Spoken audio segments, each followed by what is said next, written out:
আলহামদুলিল্লাহ রাব্বিল আলামিন ওয়াসসালাতু ওয়াসসালামু আলা সাইয়্যিদিল আনবিয়াই ওয়াল মুরসালিন ওয়া আলা আলিহি ওয়া সাহবিহি আজমাইন। আলহামদুলিল্লাহ।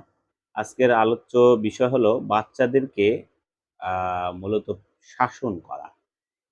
এইটা নিয়ে অত্যন্ত গুরুত্বপূর্ণ একটি বিষয় নিয়ে আলোচনা করব। সেটা হলো বাচ্চাদের শাসন করা। বাচ্চাদের শাসনের ব্যাপারটা এমন হয়ে দাঁড়িয়েছে, এ ব্যাপারে কেউ একটু বাড়াবাড়ি করছি, আবার কেউ বেশ একটা ছাড়াছাড়ি করছি। অর্থাৎ এটা যদি মাঝামাঝি বা মধ্যবর্তী জায়গায় আমরা আসতে পারি, তাহলে হয়তোবা আলহামদুলিল্লাহ এখান থেকে একটা ভালো রেজাল্ট বা ফলাফল পাবো বলে আশা করা যায়। সেটা কিভাবে? এখন শিক্ষা প্রতিষ্ঠান বলি বা পারিবারিক ব্যাপারে বলি, উভয় ক্ষেত্রেই আমরা বাচ্চাদেরকে বেশ কিছু শিক্ষা প্রতিষ্ঠানে অনেক পেটাপিটি বা মারামারি করা হয়, যেটা অনেক সময় গণমাধ্যমেও আসে বা আমরা শুনতে পাই, গণমাধ্যমে আসেও না অনেকটা খবর। আবার দেখা যায় যে অনেক জায়গায় মারামারি তো দূরের কথা, সামান্য শাসনও করে না। এমন কিছু শিক্ষা প্রতিষ্ঠান আমাদের চোখের পড়ে। তো এইগুলো আসলে জাতির জন্য বা ওই সন্তানের জন্য কল্যাণকর নয়। ঠিক তেমনিভাবে পরিবারেও এই একই অবস্থা বিরাজ করছে। আমরা পরিবার ঘাঁটলে দেখা যায় যে বাবাকে একটু কম ভয় পায় অনেক পরিবারে, মাকে একটু বেশি ভয় পায় বাচ্চারা। আবার দেখা যায় কিছু আছে বাবাকে বেশি ভয় পায়, মাকে একটু কম ভয় পায়। কারণ যিনি রেগে থাকেন, যিনি শাসন করেন, যিনি মারপিট করেন, তাকে একটু স্বাভাবিকভাবে ভয় পায়। আ এইটা একটা বিষয় হয়ে দাঁড়িয়েছে। তো এই ক্ষেত্রে আমাদের করণীয় কি? আসলে এই ক্ষেত্রে আমাদের করণীয় হলো মাঝামাঝি জায়গায় দাঁড়ানো। অর্থাৎ যেটা আমরা বিভিন্ন কোরআন এবং হাদিসের মধ্যেও পাই, বিভিন্ন এটা নির্যাস আ আনলে আমরা বুঝতে পারি যে একেভাবে কোনো জিনিস অন্যায় দেখলে সেটাকে ছেড়ে দেয়া ঠিক নয়। আবার দেখা যাচ্ছে যে আম যে একেবারে বারবার এটাকে নিয়ে একটা অন্যায় দেখার সাথে সাথেই বারবার অ্যাকশনে যাওয়া, তাকে মারপিট করা, প্রহার করা, এটাও আসলে ঠিক নয়। এক্ষেত্রে আমরা দেখতে পাই অনেক প্রতিষ্ঠানে এই সামান্যতম একটু করলেও বাচ্চাকে শাসন করলেও দেখা যায় অনেক খুব আ অভিভাবক যারা নামদারি সচেতন অভিভাবক বলব তাদেরকে আমি। তারা এসে শিক্ষকদেরকে রাগ করেন বা তাদেরকে রাগান বা অনেক সময় প্রশাসনিক ভয় দেখান, তাদের হেনস্থা করেন, তাদের বেইজ্জতি করেন। একজন শিক্ষক আমি অবাক হয়ে যাই আসলে। আপনারা সবাই এই গল্পগুলো পড়েছেন। এখন আজকাল এই গল্পগুলো আজকের আমরা স্কুলের বই বা মাদ্রাসার বইতে আমরা পাচ্ছি না। সেটা হলো যে সেই বাদশাহ আলমগীরের কথা, হ্যাঁ? এইসব গল্পগুলো রাখা খুবই প্রয়োজন ছিল বটে এখনকার সময়ের জন্য। তখন সে বাদশা থাকা অবস্থায় তার ছেলেকে তিনি শিক্ষকের পায়ে যখন পানি ঢালতে দেখলেন, তখন কিন্তু বাদশা বললেন, "আলমগীর" আম তিনি বললেন, কি বললেন? যে, "আপনি কি শিখালেন আমার ছেলেকে? আমার ছেলে তো কিছুই শিখল না। শুধু পানি ঢাললেই কি তার কর্তব্য আদায় হয়? বরং পানি ঢেলে দিলেই হয় না। বরং শিক্ষকের পায়ে পানি ঢেলে দেওয়ার সাথে, সাথে পা দুটো আম করে দিবে। হাত দিয়ে আ করে দিবে, ডলে দিবে বা এটাকে ঘষে দিবে বা তার ময়লা ঝেড়ে দিবে।" এটা ছিল একদম আমার ছেলের দায়িত্ব, কর্তব্য তার শিক্ষকের উপরে।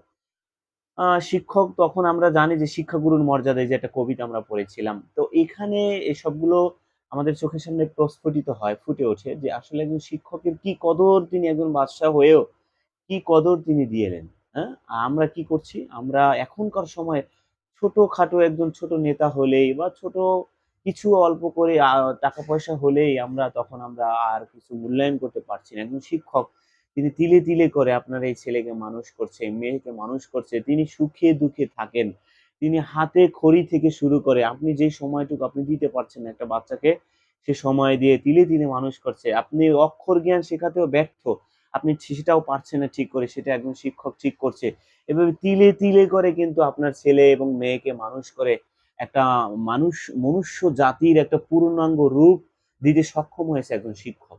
আর তার সাথে একটু গালমন্দ করেছে, আ হয়তোবা একটু বেত্রাঘাত কোনোদিন করেই ফেলেছে। সেজন্য আজকের তাকে একদম নাস্তানাবুদ করে ফেললেন। এটা কি আপনার সুস্থ মস্তিষ্কের এবং সুস্থ বিবেকের কাজ ছিল? হ্যাঁ, এতটুকু বলতে পারতেন। কিন্তু আমি এই কথাও বলব না যে কিছু নামধারী শিক্ষক যারা আছেন, যা আসলে শিক্ষকতার কমলতাকে তারা ধারণ করতে পারেন নাই। একজন শিক্ষার্থীকে কিভাবে আপন করে নিতে হয় সেটাকে সে লালন করতে পারেননি।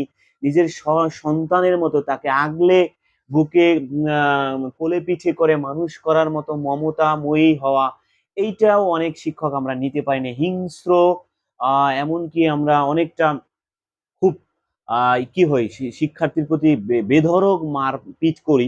এটাও তো কোরআন হাদিস সমর্থন করে না। আমাদের ওলামা ইকরাম, আমাদের বড়রা, আমাদের যাদেরকে আমরা আইকন মনে করি, তারা তো এইটাকে সম্পূর্ণ নিষেধ করেন এবং কোরআন হাদিসে এটা নিষেধ আসছে।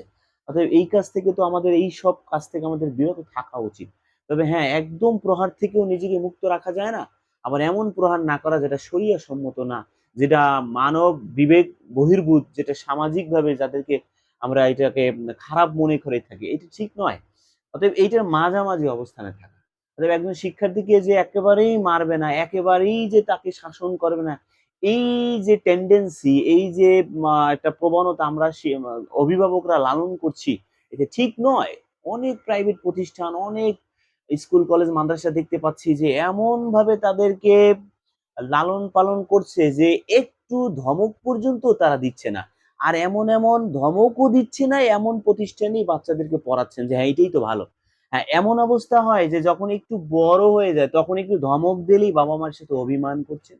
আমাকে কেন ধমক দিল? আসলে তাকে কি ধমক দেয়া যাবে না? একটু মৃদু প্রহার করা, এই এটুকু করতে পারছেন না। এটা করলেও তার ভিতরে অভিমানের রেশ চলে আসে। এটা ঠিক নয়। এতে করে কি হবে? এই ছেলেটা বড় অন্যায় করলেও একদিন তাকে কিছু বলা যাবে না। না, এইটা ঠিক নয়। এটাও কিন্তু খারাপ একটা জিনিস। অতএব এই ব্যাপারে উভয় ক্ষেত্রেই আমাদেরকে সচেতন হতে হবে। বাচ্চাদেরকে ধমকও দিতে হবে, রাগও করতে হবে, মৃদু প্রহারও করতে হবে। তবে এমনটা নয় যেটা যে দৃষ্টিগোচর, সমাজ বহির্ভূত, শরিয়ত বহির্ভূত। অতএব এটার মাঝামাঝি করে আমাদেরকে বাচ্চাদেরকে ধীরে করে সুসন্তান এবং সুশিক্ষার মাধ্যমে সন্তানদেরকে লালন পালন করতে হবে।